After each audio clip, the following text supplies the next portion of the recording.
Hello, everybody, and good morning. Welcome to our weekly webinar for business owners and executives. This is Sharon Shaw with Integrator Support, and we have a tremendous guest speaker here with us today, a name that's probably familiar to most of you. It's Donna Weisman with Susquehanna Bank. I know we've talked about in weeks previous to this, how project financing plays into the overall recurring revenue sales process. But a lot of times you guys tend to ask questions that I really don't have answers for. And so I thought what better idea than to bring the expert in herself and let her shed some light on some of these topics for you. So as usual, if you have any questions, just type those in to your chat feature, and then I will field those at the end and ask Donna, and she'll be able to answer any questions that you have. And with that, let's go ahead and get started. This presentation will be recorded as usual, so a link to it will be sent out to everybody by the end of the day today. So if you have anybody else you want to hear this message that couldn't make it, that is not a problem. You can share it anytime. So thank you, Donna, for joining us today. My pleasure, Sharon. I always welcome the opportunity to get in front of an audience and explain this awesome product that we have. I've probably spoken with some of you a few times, or you've seen our information out there, but the goal for today is to explain why we feel that Susquehanna can be a great partner with Sharon and yourselves in rolling out your RMR program if you're not already doing that. And even if you already have one in place, there's a way that we can help you with your cash flow, because as your product grows, cash flow could become an issue. Again, Susquehanna Bank, pretty much familiar with who we are by now. But we are a $19 billion bank located on the East Coast with abilities to lend nationwide. Hold on. Having a technical difficulty right now? You're fine. I'm on your second slide. Okay. RMR, which you all know stands for Recurring Monthly Revenue. What that basically is, as you know, is a portion of your company's revenue that is highly likely to continue in the future. So it's a contract that you would sell where you're going to receive the monitoring and the maintenance over a 5-year period, non-cancelable. Companies such as ADT and Brinks, they all make their money in the signing of long-term monitoring and service contracts. They don't make their money, or they haven't grown to the size that they are right now, by just selling a piece of equipment and moving on. They all have, started out and they all sell a monthly payment, and it's, a bundled payment for all their services. It's a business model that can have significant effect on your company's survival during bad times. We've all been through the recession. Hopefully everybody's coming out of it. It seems like all the indicators are pointing up. The recession that we had made a lot of people realize how important this product could be. If you were dependent on the monthly sales to cover your payroll or cover your overhead, and you had a month where there was no sales, you felt the squeeze. If you had an RMR program in place, you would have that incoming revenue at all times. Even if nothing got sold one month, you're still going to have that flow of cash coming in. So the combination of having two of these programs will help you through any other hard times or slow months that you may have. It also builds equity in your company. If you look to retire or if you look to sell your company, most investors or most pundits are going to be looking at a multiple on what your company's worth. If you have contracts in the future with income coming in the future, that increases that multiple. So it helps you with your retirement plans. It helps you with the value of your company. It increases your chances of a nice payout when you're ready to move on or sell the company, retire, sale on that sale bill, whatever it is you're doing. But having an RMR program puts a lot of equity into your business. How do we do it? How do you put a plan like this together? Well, Susquehanna gives you the option to include in that bundled payment when you sell it, to include the equipment cost, the monitoring, and the maintenance. So basically you go into a prospect and you ask them what they could what they can afford on a monthly basis for their security. If they come out and say, well, we got about $500, that we could probably, put aside. Sharon, you there? We're here. Okay, because I just got a non-valid entry. All right. To include the equipment cost, you go in there, you sell them a monthly payment. That month, they tell you it's $500. Now you take so much of that payment, it's going to go towards your monitoring. How much is your maintenance? And the balance, it's going to be how much equipment you can install. One of the biggest obstacles you'll have is fronting that equipment cost out of your cash flow to get this program rolling. What Susquehanna does for you is pay you that equipment cost, and not just the cost, your cost of what you're buying it for, but what you would sell it on the market for. So we'll pay you up front, MSRP, the list price for the equipment portion that's going into the end user, and we'll also pay you your install cost, the cost for your people to go out and do the install. So we'll take care of that. We'll pay you that up front. This way you can still pay your sales commissions out because they're getting paid up front.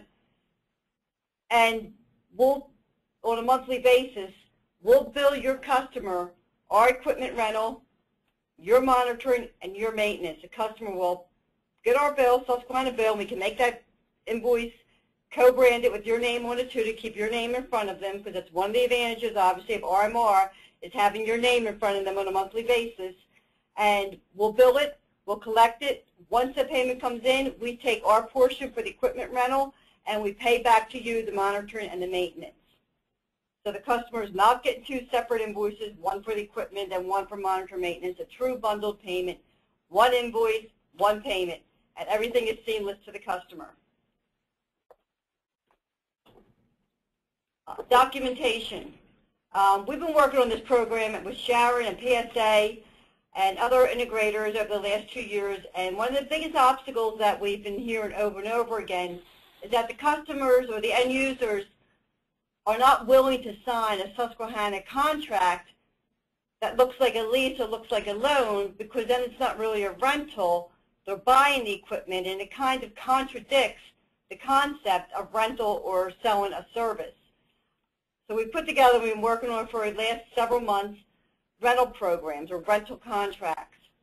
There's 4 different types of contracts that we're rolling out. And the way you would determine which one you're going to use is basically based on the size of your company. You're the integrator. We're going to become a partner with you as the integrator. So we need to make sure if you sign a 5-year agreement that you're going to be there 5 years to service and monitor that company. So that's why the strength of your company comes into play. But we have a program that fits every type of business, small, medium, and large. The first program is actually a rental agreement. This is where your customer doesn't sign a loan agreement, a loan contract, or doesn't sign a lease contract. They sign a rental agreement that basically states they're renting the equipment, and at the end of it, they don't own it, they don't buy it, they sign either another 5-year contract or 3-year contract, or you as the integrator get to take the equipment back. One of the biggest obstacles this overcomes again is your cash flow. On this type of rental agreement, Susquehanna will bill and collect a total bundle payment. When the customer pays, we'll take our portion of the rental and remit the monitoring and maintenance back to you. After the contract term is up, you pick up the billing. So after 5 years, we bill them for that last payment. The 61st payment, you start billing the rentals. At that point, that rental stream is all your income to you. The ideal situation is the 5 years is go in and upgrade them and sell them new updated equipment and, resell the contract back to us.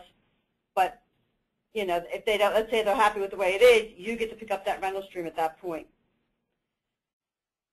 That's, and that contract is a separate contract. They would sign your monitoring, they would sign your maintenance contract, and they would sign your rental agreement. So everything goes in one great package that you send them. You send them our contract, which could be co-branded with your name on it. You send them your agreements, and they sign everything at one time, one monthly bill. The other one that we have developed is called a 2-party agreement. An integrator would need to qualify the program. It's usually more towards the medium to larger integrator. It's mostly used by integrators who already have an RMR program in place and they sell larger projects. These integrators have been able to cash flow the projects up to this time, but now they're starting to feel the squeeze, and they're looking for a way to, without using bank lines, to get some money up front for their projects and then collect it out over versus collecting it out over the term. Larger companies and users, if you're working with them, they're not going to sign a third-party agreement. They're hiring you to manage their service, to manage their security, I mean. They're not, you know, if you bring in Susquehanna, red flags go up. They're like, no, no, no, I just want you to put your equipment in here, you to take care of it, you to maintain it, and you to monitor it. I don't want to have a third-party company to have to worry about. The end user wants a service agreement between the integrator themselves, period, that's it. What we do in this situation is we insert language into the integrator's agreement. It's co-branded. Both your name and our name is on that contract, and our language covers the equipment portion. The integrator then assigns the contract to Susquehanna. Susquehanna presents present values or rental streams. So if it's 60 months and the payment's $300, we present value those rental streams and pay you up front the value of that contract. We'll bill, then after that's done, we bill and collect in the integrator's name, and it's seamless to the end user. The third one that we have is a private label. Again, this program is available to larger integrators, and we need full financial disclosure when we work on this program. So the integrator needs to give us their financial statements, and we need to get a full, financial package on them. All of this is non-recourse to the integrator. So if the customer stops, we do all the credit underwriting. So if the customer stops paying us or goes bankrupt, we don't come after the integrator for the money back. So we do all the credit underwriting, and we take all the credit risk. But we just need to make sure we're partnering with an integrator that has the ability to be here in 10, 15 years, 5 years, or whatever it is. So that's why our credit underwriter, our risk people, ask to make, are asking us for the full financial disclosure. But this program here is in your name solely. So the integrator's name is on all contracts, all the invoicing, and all the correspondence. We basically just act as your back office. The integrator will bill and you collect all the money themselves. So you send the invoice out from your location, you collect the money, payments are then mailed to a Susquehanna lockbox and deposited into a Susquehanna checking account that you would open. Again, we pay you up front, present value in that contract, and then once a month, it's called perfect pay. Once a month, we just debit that account for all the customers' rental payments. So instead of us receiving the full payment with the monitoring and maintenance, we only take out our rental portion. You keep the rest of the amount in your Susquehanna checking account, then you can transfer that out, as you need it. But you totally control the cash, the billing, and the collecting of that. The third one that we have, hold on 1 second. Give me 1 second. Okay. The third one that we have is actually a rental line of credit that goes to the integrator. Now this is full recourse. The program is available to larger integrators, and full financial disclosure is required. Basically what we do is you take the integrator and we set them up with a line of credit. It could be 200, 300, whatever they qualify for. And it's a master line of credit, and as you have projects that come up, you just draw down on that line of credit. So you are on, we don't even underwrite the credit of your end user. That's your full responsibility. You're fully responsible for paying us back on the rental line. You take it, you draw down on it, you buy the equipment that you need, you put it into your projects, and then you start receiving monthly basis from us. And each time you take it down, you just sign another schedule, and your payment goes up. Again, full recourse integrator, you underwrite your own credits, you do all the billing, and you do all the collections yourself. Just once a month, you send a payment to Susquehanna, paying down your line of credit. And you don't pay down, you don't have to clean it, you just have to pay monthly payments that will be invoicing you for it.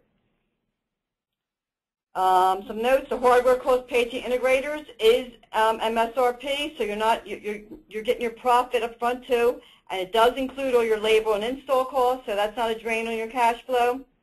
All programs are underwritten by Susquehanna. In other words, we have to credit approve your end user except for the rental line of credit. and all programs except the line of credit are non-recourse to the integrator.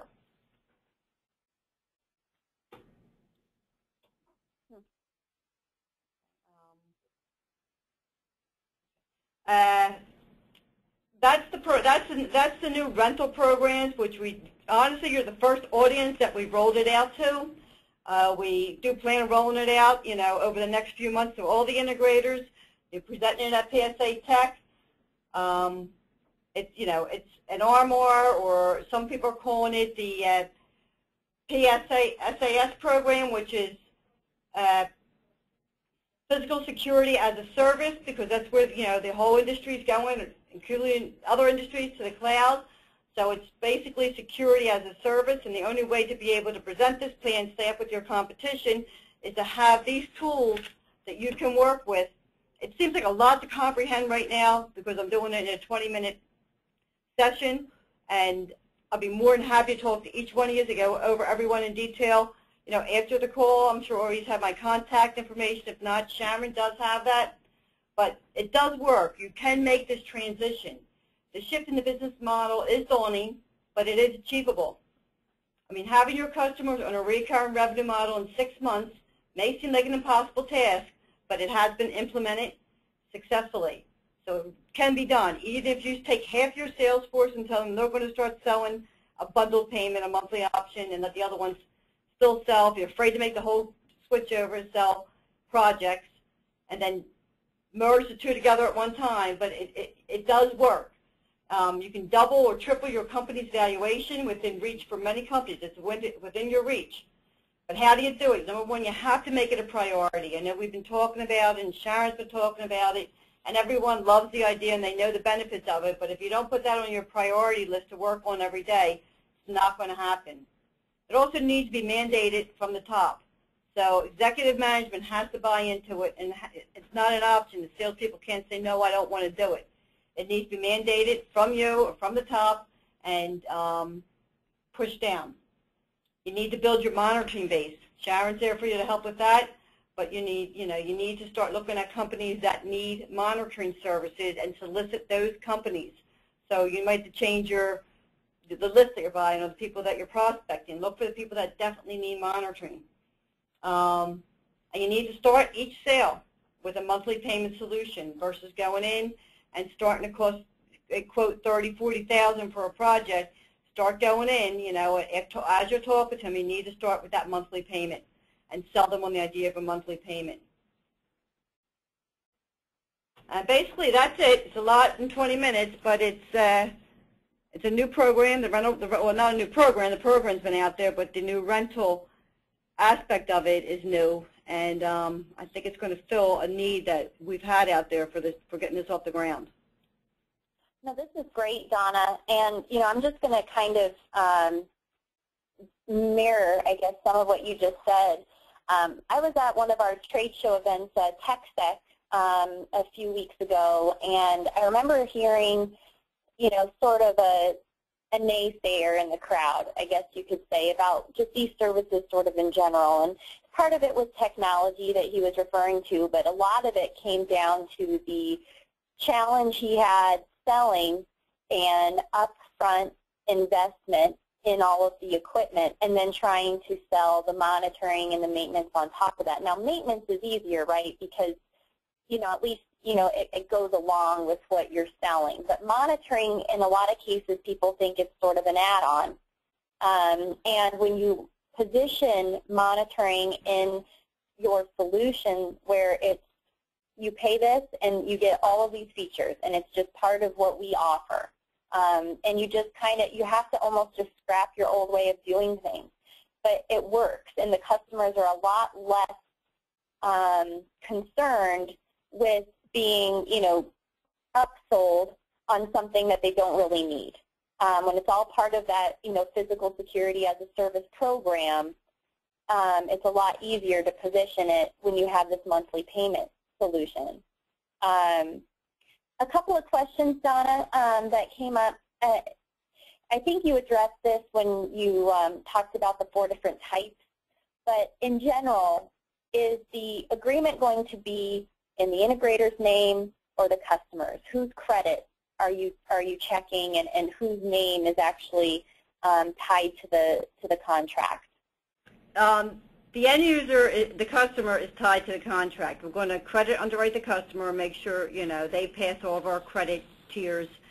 The integrator, we do check the integrator just to make sure. But most, all the integrators on PSA have already been approved, so it's not even an issue. But for what type of program that they may go on, if it's under the rental agreement or if they're looking for a line of credit, determines the depth of underwriting we do on the integrator. But the answer to the question is short and sweet. It's in the customer's name. The contract is in the customer's name, non-recourse to the integrator. Okay.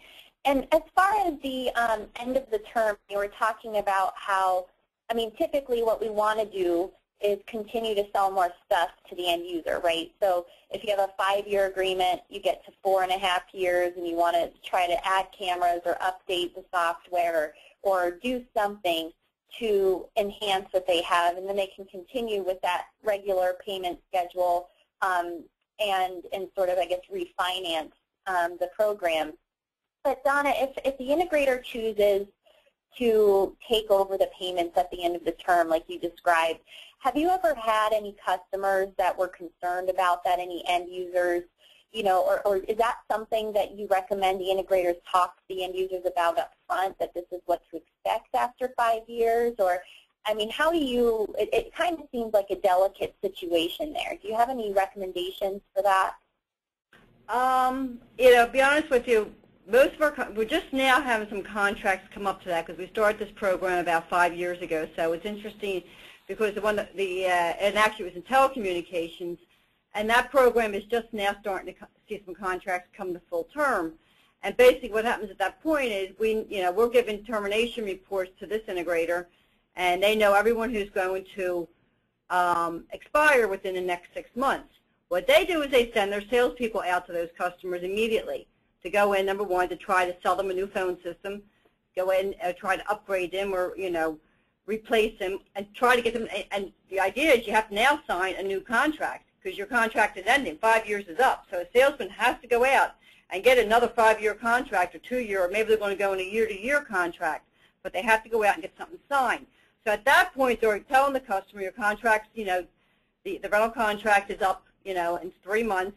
You need to either sign another 12-month rental, or we need to pull out our phones.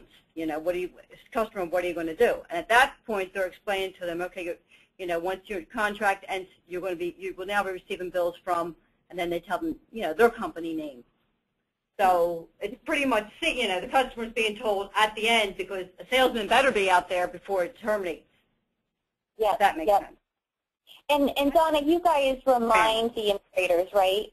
When they're approaching, you remind our integrators when you're approaching the end of the term, right? You guys send over a notice saying, hey, this agreement's going to expire soon, so they know to go back out and renew.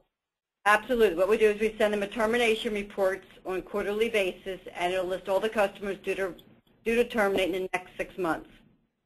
Very good. And as far as the new rental program is concerned, Donna, is there a pricing difference, or can they continue to use the online calculator to calculate monthly payments for the rental program? They can still use the calculator. There's no change in the pricing.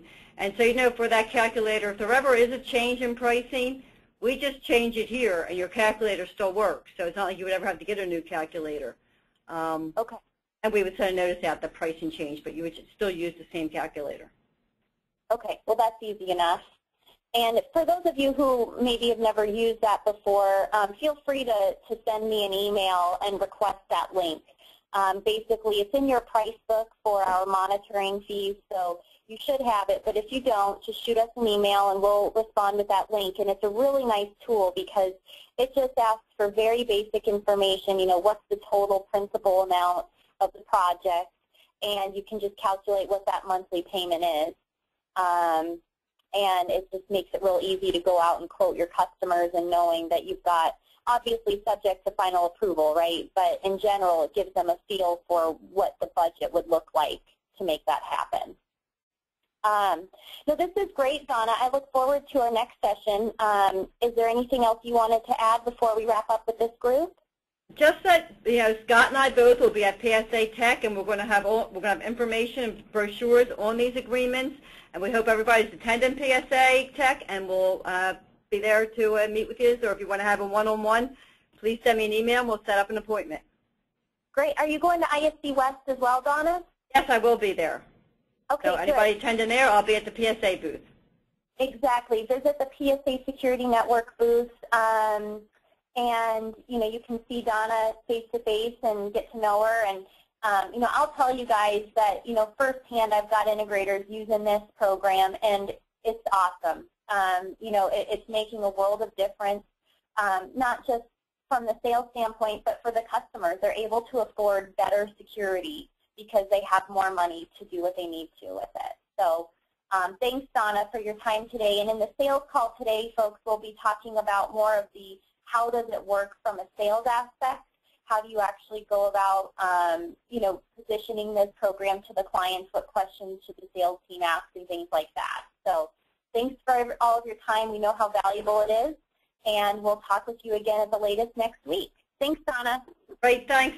Goodbye, everyone. Bye.